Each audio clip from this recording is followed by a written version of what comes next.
Eng ko'p kitob o'qiydigan davlatlar reytingi tuzildi. Nima deb o'ylaysiz, O'zbekiston bu ro'yxatda nechanchi o'rinda bo'lishi mumkin?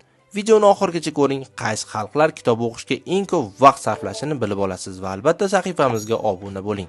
Kitobsevar davlatlar reytingi odamlar mutolaa uchun haftasiga o'rtacha necha soat vaqt ajratayotganidan kelib chiqib aniqlandi.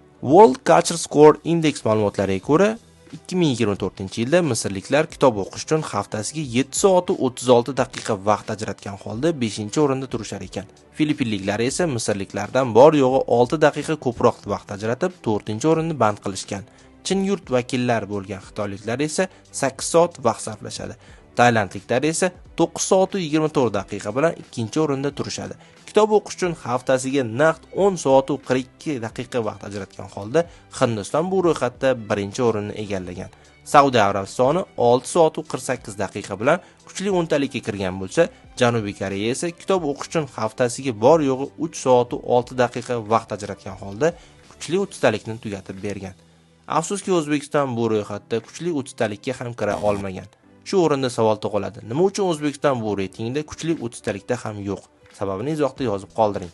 Ma'lumotlar foydali bo'lsa, like bosing va albatta saqlab qo'ying. Videoni esa kimga yuborishni o'zingiz yaxshi bilasiz.